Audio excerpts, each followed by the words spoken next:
must be our goal and our guide. And all that we strive for as a human family, dignity and hope, progress and prosperity, depends on peace. But peace depends on us.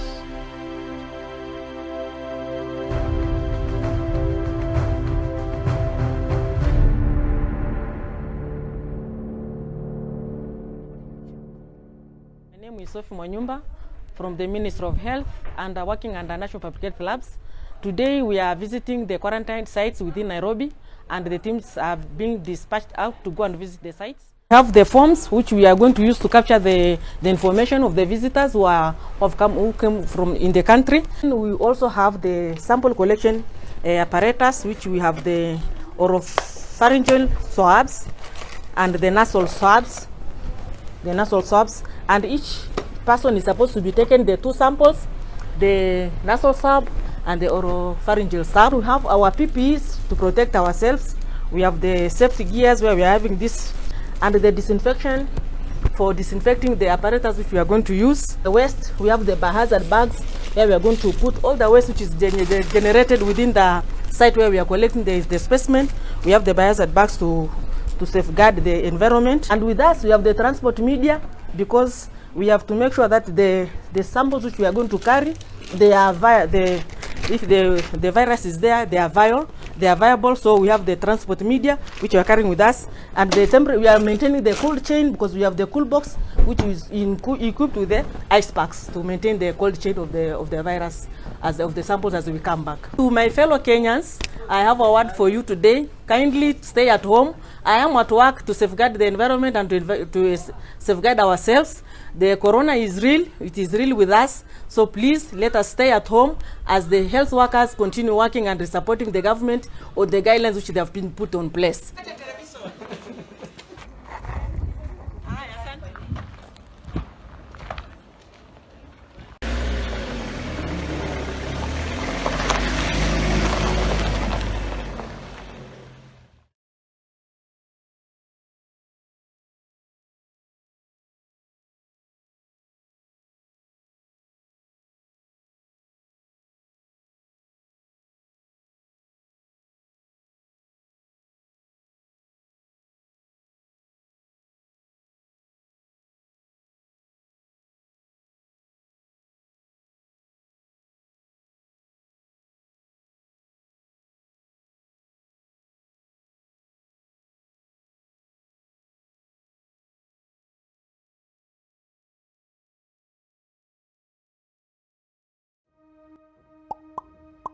Preventing COVID-19 in your workplace or while teleworking.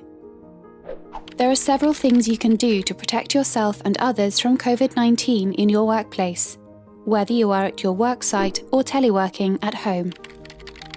Follow distancing measures issued for your location and stay informed through information from trusted sources, such as WHO and your local health authority. Stay at home and avoid direct contact with anyone if you feel unwell or even have a mild cough. This will help protect your colleagues at work and your family members at home. If you are feeling well and need to go to work, you can reduce your risk of catching the virus by avoiding crowded public transport. If possible, go by bike or walk. Otherwise, if possible, discuss with your supervisor if you can work from home. At work or at home, if you can, use the stairs instead of elevators. Avoid using your hands to touch common objects like elevator buttons, door handles, or staircase railings. If you work in an office, create distance-based meetings either through video conferencing or by maintaining at least 1 meter space between people in the same room.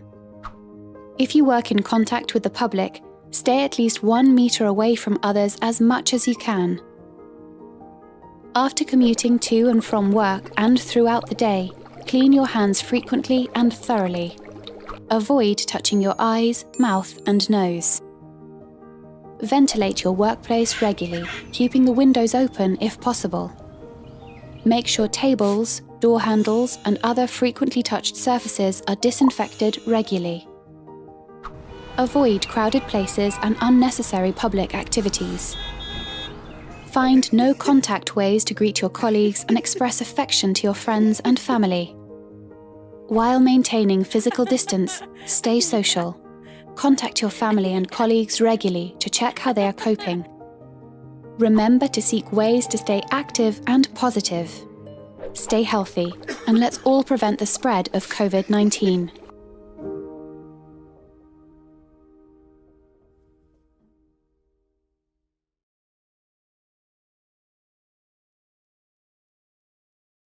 To my fellow African diaspora, a very good day to all of you. My name is Ambassador Arikana Chihombori Kwao. Over the past couple of days, I've received many messages, emails, phone calls, and video clippings of the abuse that is being meted to our fellow African diaspora living in China. I've watched in horror Africans roaming the streets of China with their possessions after being evicted out of their homes simply because they are Africans. I've watched in horror Africans roaming the streets with their suitcases and at times with nothing at all, roaming the streets after being thrown out of their hotel rooms simply because they're Africans. I have watched in horror women carrying babies roaming the streets of China with nowhere to go after being thrown out of their homes simply because they are Africans. I've heard many stories of Africans who are married to Chinese being separated from their husbands or wives simply because they were Africans.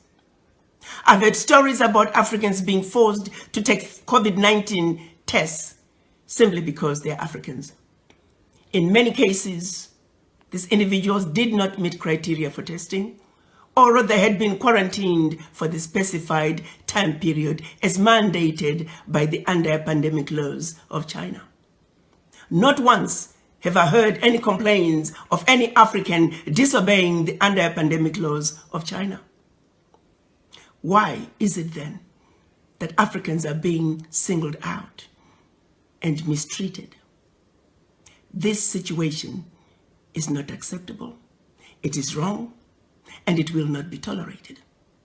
To President Xi, I say, while you have enjoyed good relationships with all the African leaders, it is precisely because of that you should do the right thing. You are sitting in the big boy's chair, and we are asking you to make the big boy decisions. We are counting on you to make sure that the Africans that are roaming the streets and have been evicted from their homes be allowed to go back home. We're also asking you to make sure the Africans who are roaming the streets because they have been thrown out of their hotel rooms be allowed to go back to their hotel rooms. As we speak, President Xi, may I remind you that we have over 10 million Chinese residing in Africa, where we have welcomed them with open arms. We have allowed the Chinese to establish themselves to marry Africans and live happily ever after in our Africa. Why can't Africans be awarded the same welcome that we have given to millions of your citizens?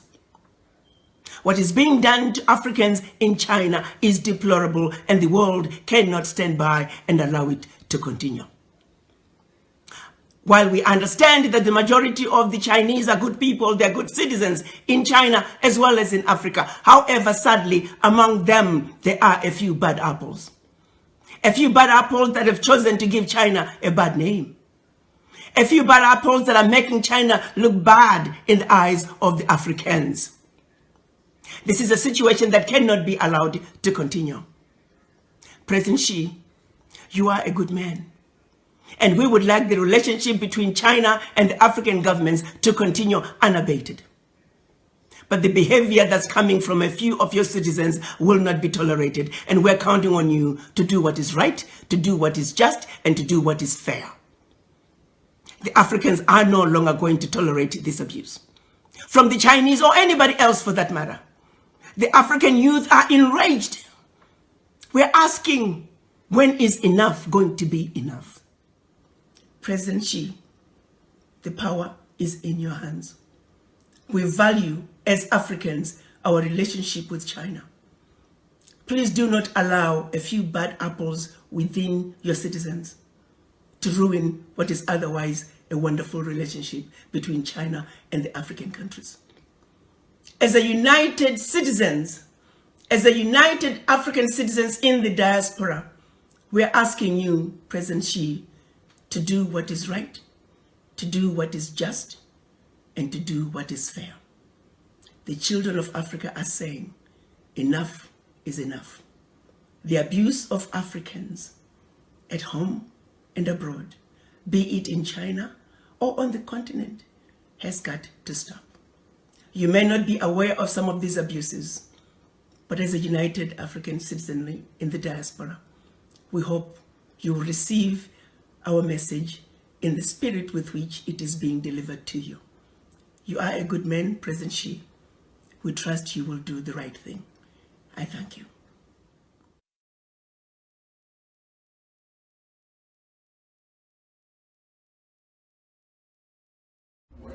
Mi naitwa Ivy Brenda Cheretich na niko 26 years old.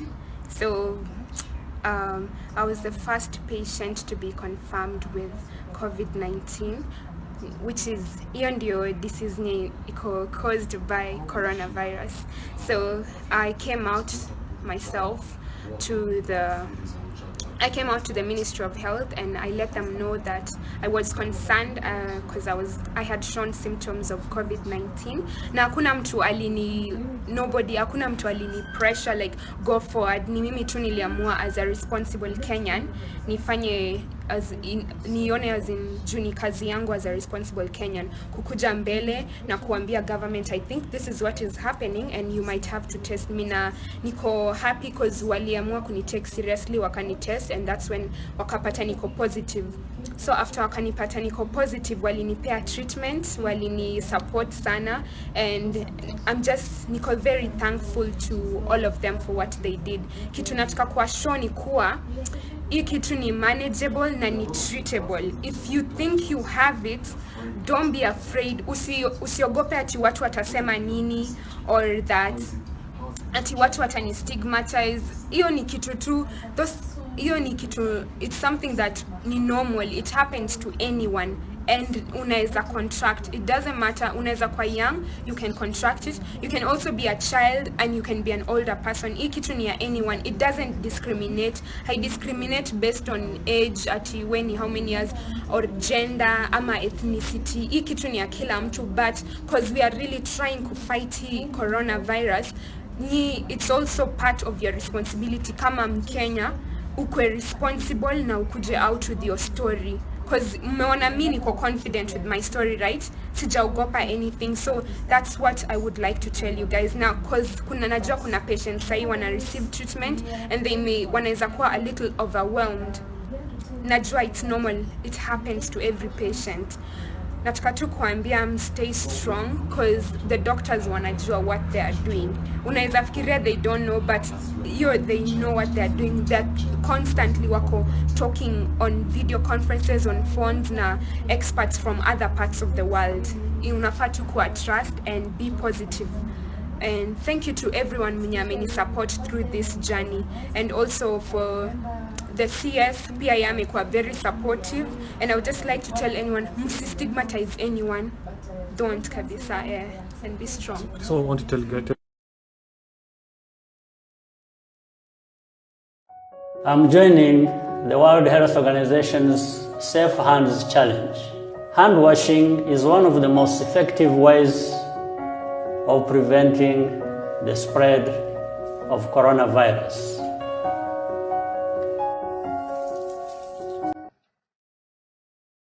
Wash your hands with soap and water for at least 40 to 60 seconds.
Good morning, Africa. Good morning, wherever you are, in Tenerife, Madagascar, in Mauritius. Good morning in Kigali. Good morning in Morocco.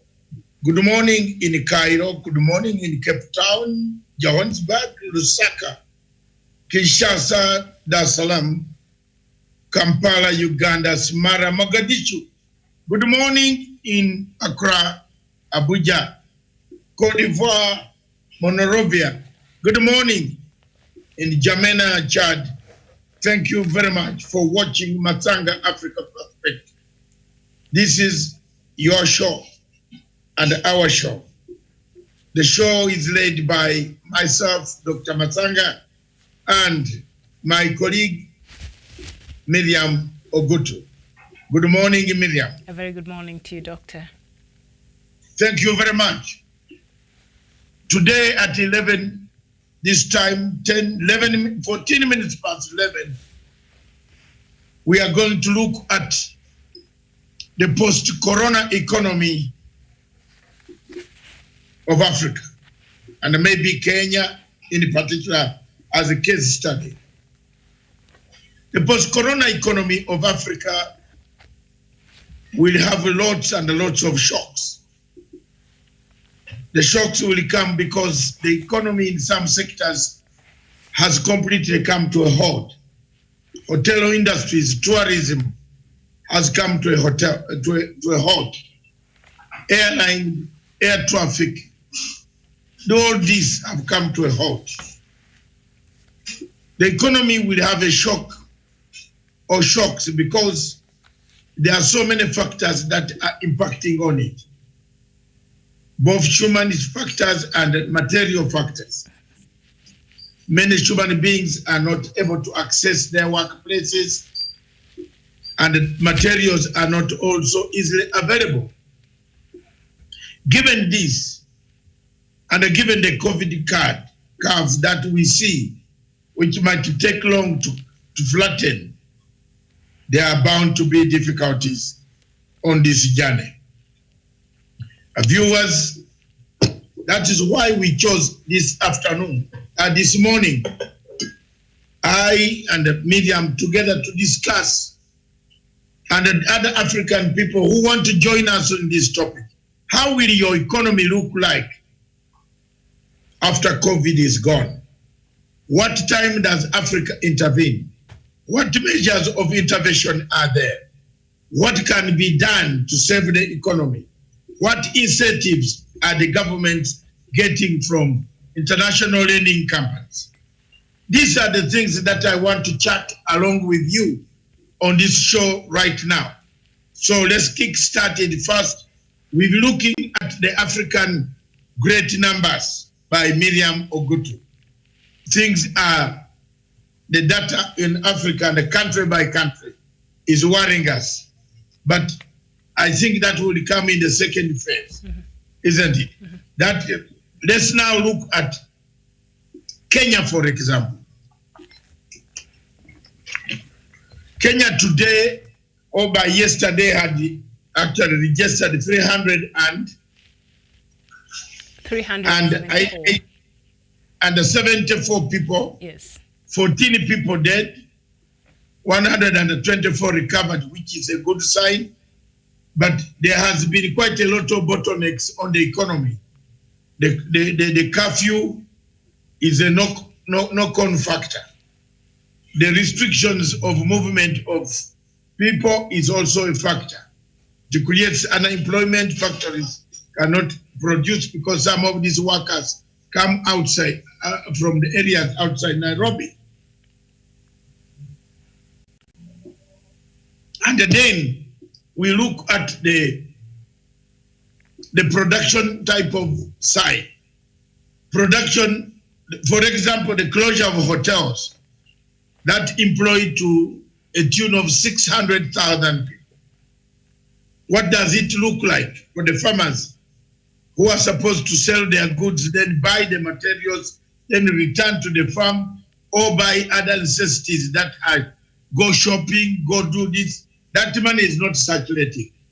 Therefore, you expect hardships. in that when the COVID is over, quite a number of difficulties will arise. One of the difficulties that we must see and watch out is this agitation, political agitation for posts, for change, for, revamping the economy. Some economies will be found on flat foot, and that could create chaos in countries where that economy is. The Nairobi Securities Exchange was hit as soon as the first case of coronavirus was reported in Kenya.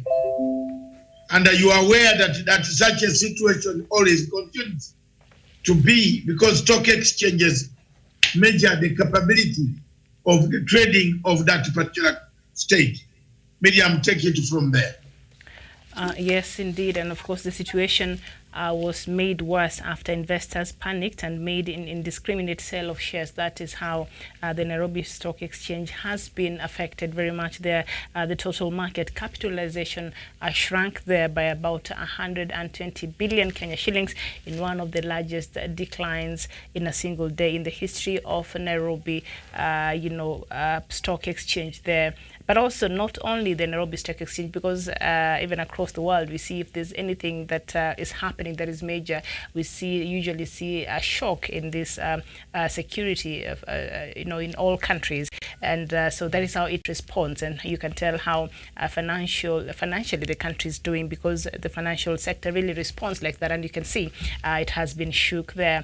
And also the tourism industry in Kenya here, we know it is one of the top earners in the country in terms of tourism, where we get our foreign exchange there, but the tourism sector, which contributes approximately about 1.3% to Kenya's GDP, is facing hard times due to lockdowns in major economies where tourists originate from countries such as Italy. There's a place here in Kenya, when you go to the coastal city, I think is it in Malindi, it is known to have the largest number of tourists, especially from Italy. So you can imagine Italy being one of the countries that has been hardest hit by the coronavirus, and nobody's coming from there to Kenya here or from anywhere else.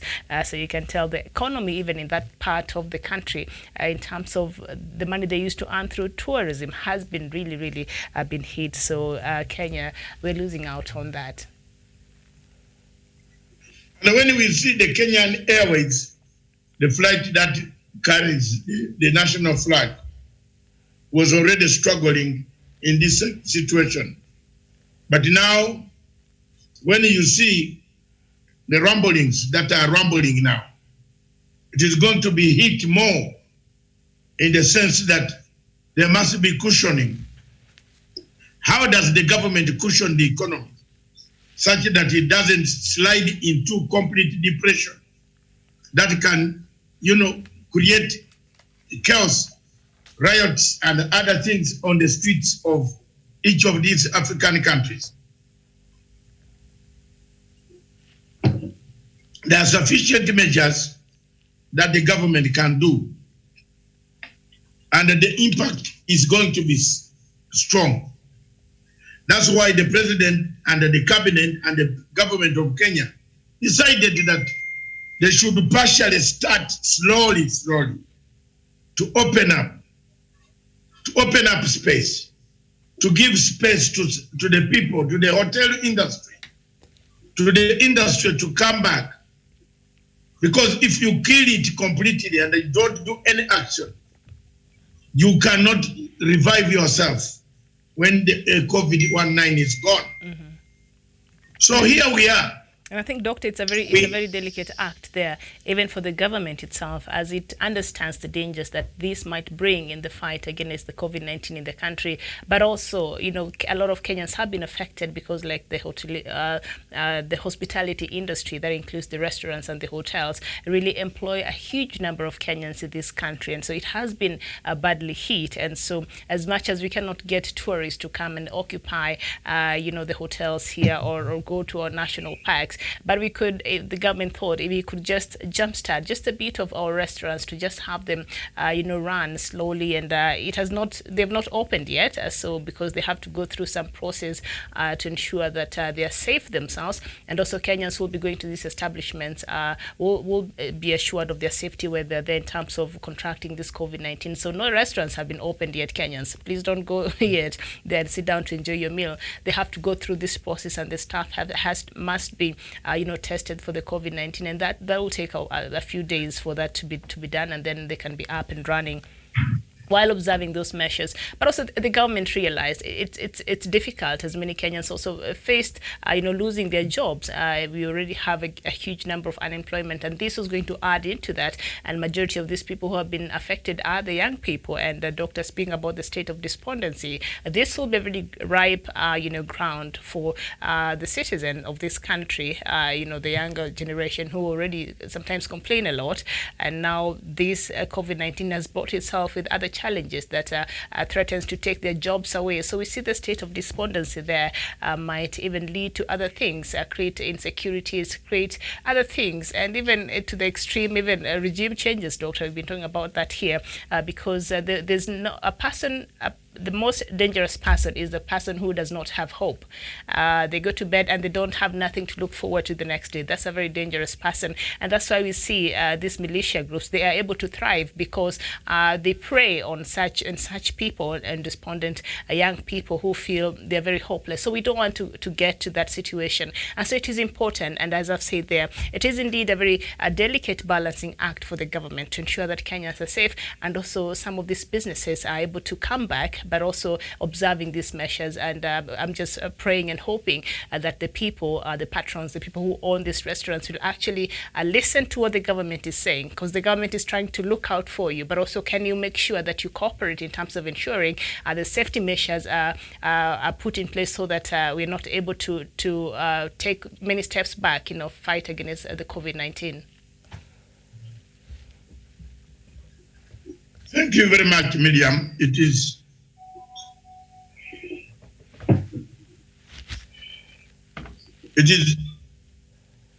serious. And in this morning, we talked about regime change being fomented in different formats, going through the already disillusioned population. People are already disillusioned. People have a problem. We have children at home. You had collected all that money saying this is the end of it. Now you have children back home, and each child to return to the school takes a certain amount of money. Those type of hardships, if not well harnessed, if not well looked at, and the people are talked to nicely, they raise temperatures, they raise fears, risky, scary. We have scaremongering situations of this nature of politics. Maybe somebody wants to knock me out.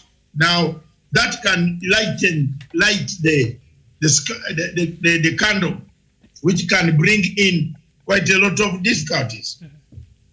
But let's look at the impact across Africa.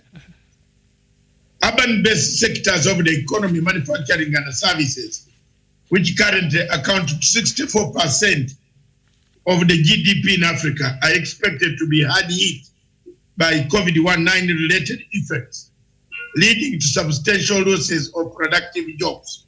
What does that relate in terms of the people? Productive jobs will go. Therefore, the rate of unemployment, the number of people who will be unemployed after COVID-19 will be high. And therefore, it is very, very important that each country on the African continent finds a way to make sure that there is something that they have to do, which has to keep their countries in order, so that people don't use it as a stepping stone towards changing governments, throwing out governments because reforms will not be coming. Reforms, even if they come, they will come too late, they will do too little. The UN hidden motto, we come too late, we do very little. Tunaingia, you get people have been killed, you mourn and issue statements, then you go away.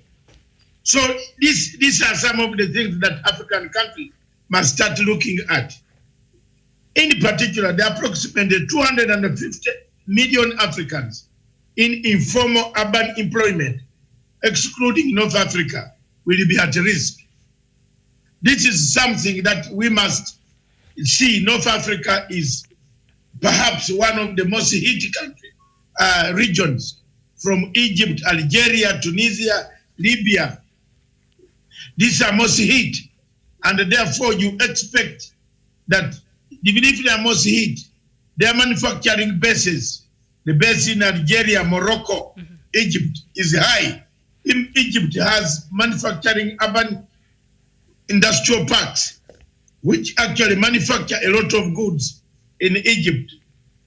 So those ones, they are able to cushion. Farms and businesses in African cities are highly vulnerable to COVID-19 related effects, especially SMEs, which amount to 80% of the employment in Africa. Again, here we are. Most of the people, President Uhuru Kenyatta, for example, in Kenya, had brought in this factor of SMEs, lending money to the youth, loaning money to the youth, giving money to at the lowest interest rate.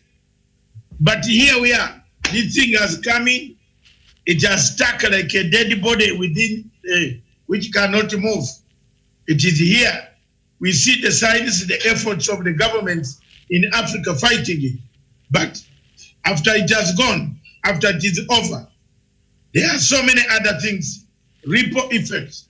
Don't forget, we have also been fighting malaria, cholera, polio. There are so many things in Africa that we have been fighting. And therefore, some of these things will need money, we need funding. Where will the funding come from? The industries that used to pay taxes cannot be taxed because there's nothing to tax. So these are some of the things that we as Africans must look at and pick up and weigh and know that if these things don't work, if we don't work and stop the coronavirus now, so that the cases that we have, because I was looking at the Foreign Affairs Ministry airlifting Kenyans from Wuhan. According to the regulations now, when these Kenyans arrive here, they are supposed to quarantine. Miriam, when they quarantine, these are 500 people. Our figure will go straight up to 1,000 or 1,002. We have to do a second testing to find out whether they have COVID-19 or not. And so these are some of the risks.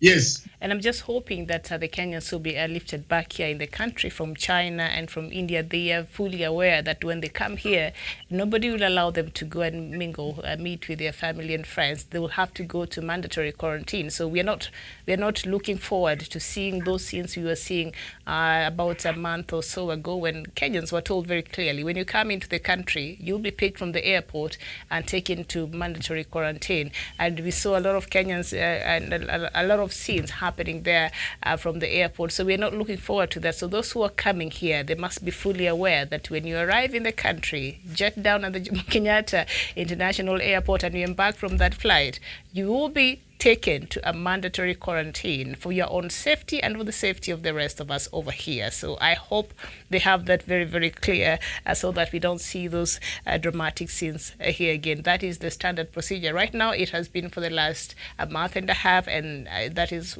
I hope, what they are looking forward to when they return here. These are the risks that are compounded and are likely to hike the cost of living everywhere in Africa. So this type of risks, this type of measures of seeking to make sure that we remain afloat will also create a high standard of likely cost of living.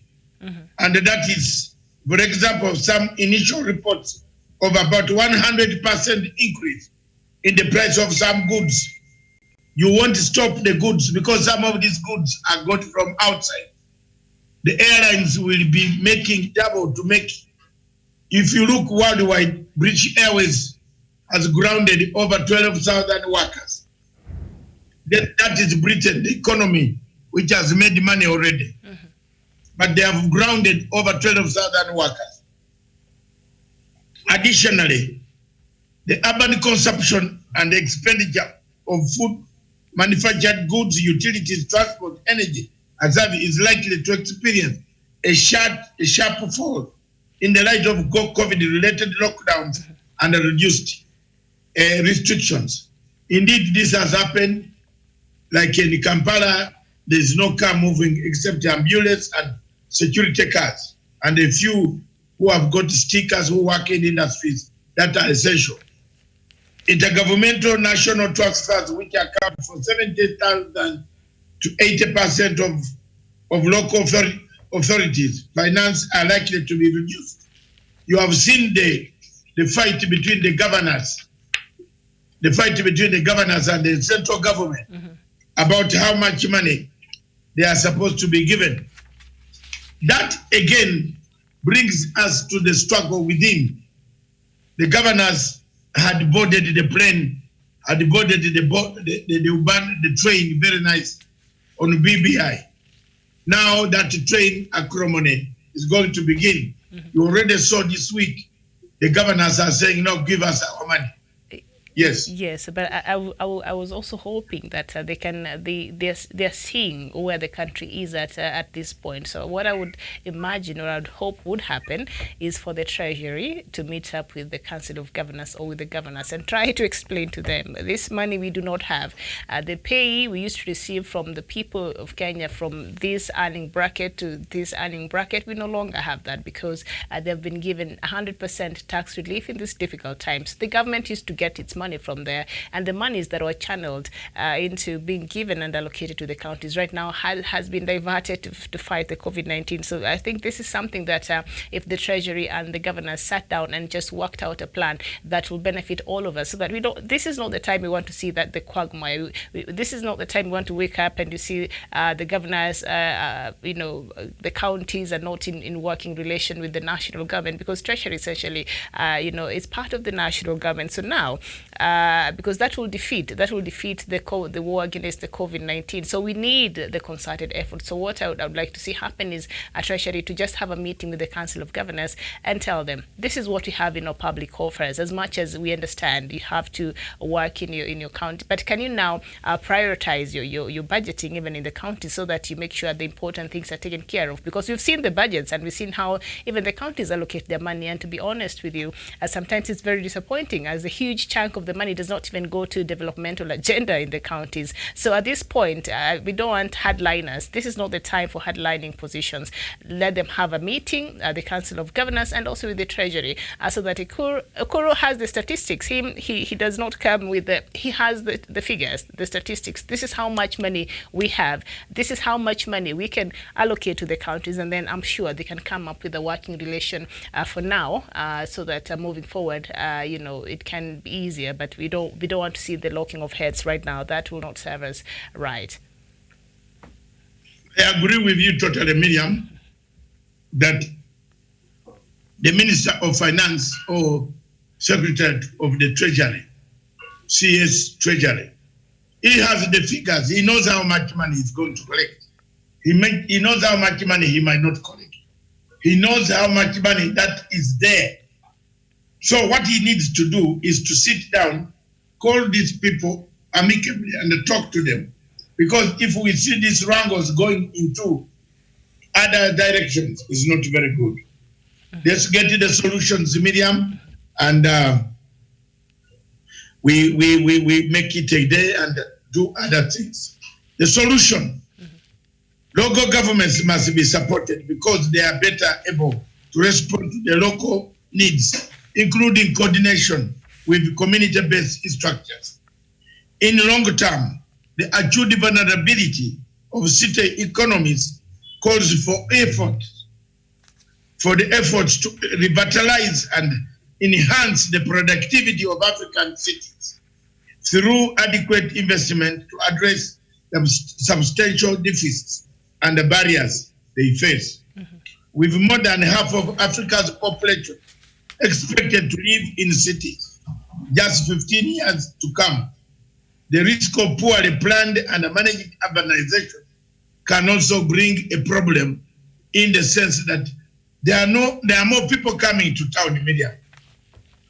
Why even the restriction of Nairobi is it is the population that is in town. Why there cannot be a lockdown is because of that population.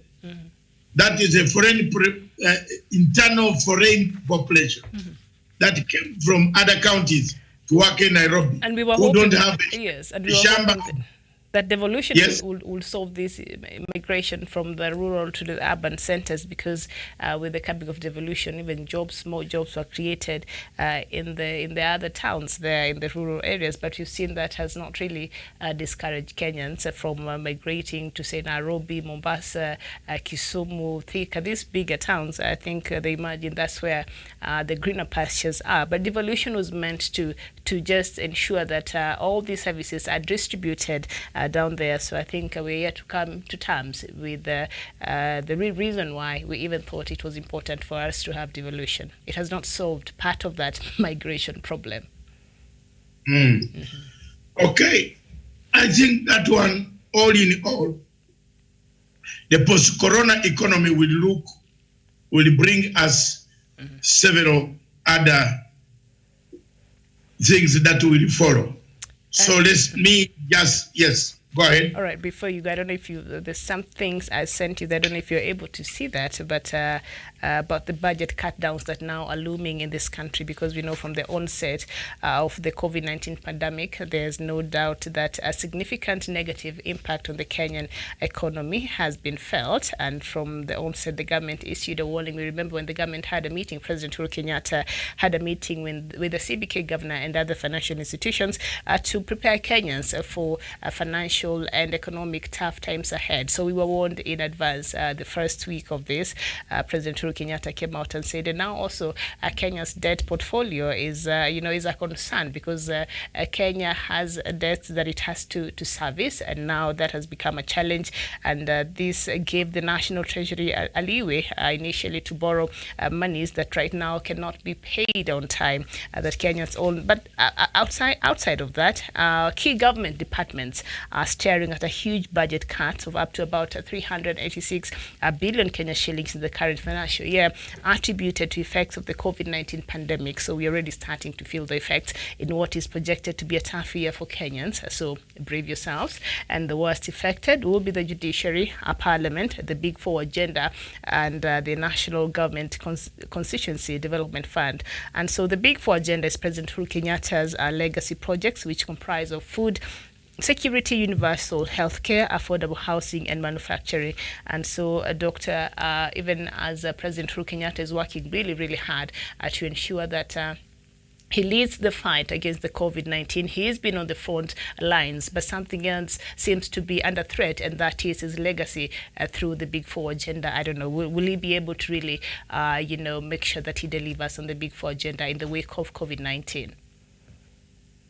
It is indeed difficult right now to judge whether Big Four agenda will be achieved or not. But given the circumstances that we are in, the government had tried to do so many of these things, but we have been brought to a halt. The completion might not be there, but the legacy and the format will remain there. Whoever takes over from there after legacy, he can develop this, because these were very good blueprints that needed to be, well received and well used in the communities. I think that is east or west. Medium, I believe. Yes. Yes. So also the affected will be the newly created Nairobi Metropolitan Services, which has not been allocated any funds because no request was made according to documents seen by that is the People Daily, and also the National Assembly's budget has been revised from 4 billion to 4 billion from 39.2 billion. By 4 billion to 35. So by 4 billion there, the National Assembly will not get that, while the judiciary has lost 1 billion from 19.2 billion to 18 billion. Equally affected will be the executive, which has lost about 250 billion. That's a lot of money that has been cut from the executive, and the president's Big Four agenda has suffered a huge deduction from 232 billion down to 126.5 billion there. And so, Doctor, this is very important, but also, the Treasury and indeed the government of Kenya is grappling with the reality, because right now we have to live within our means as a country. Indeed, we have to have, as much as we are washing hands, we have also to have in this discipline in spending. That discipline in spending the little that we have.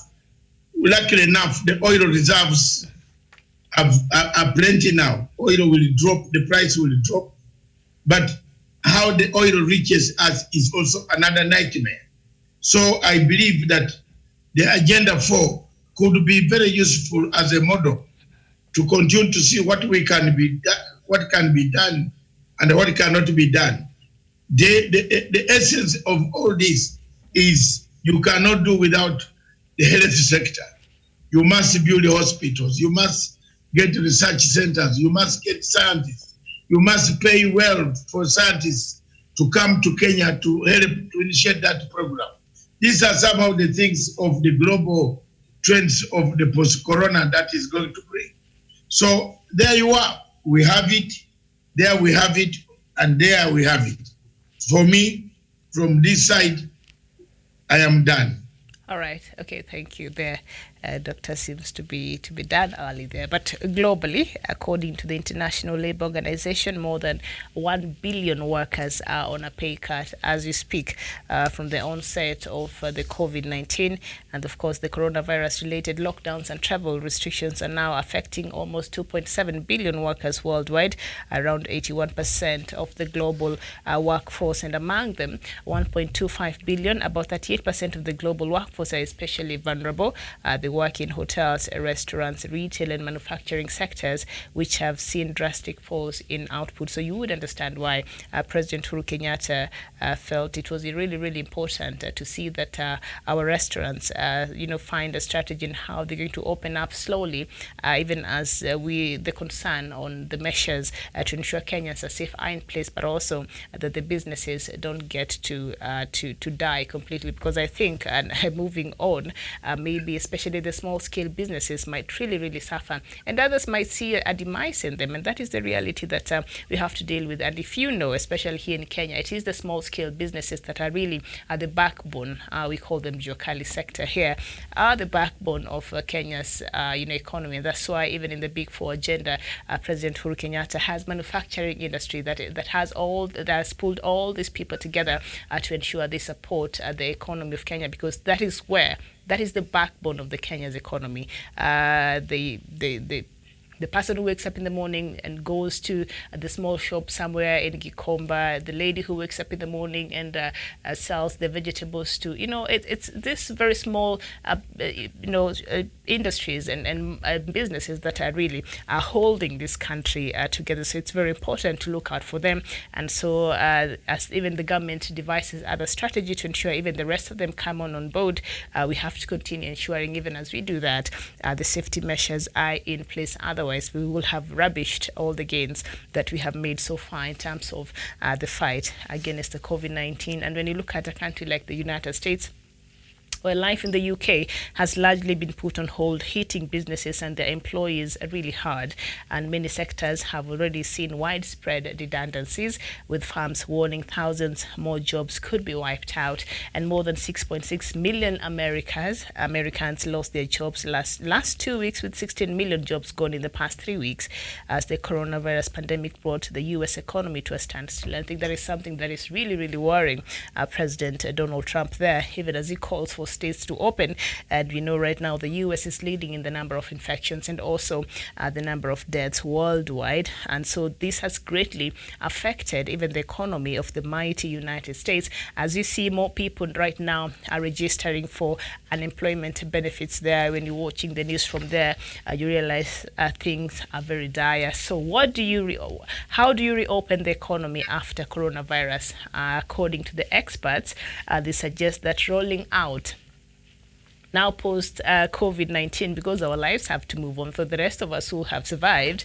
They're saying the experts are suggesting that rolling out an economic rescue package worth that includes measures to spur lending on businesses, take stakes in companies and support furloughed workers.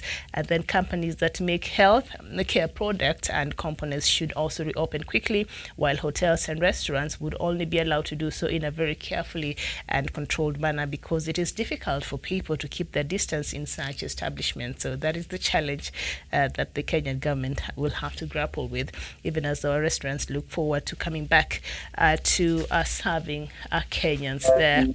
So it's a lot happening, and we've seen how the coronavirus has really affected the worldwide economy there. Doctor,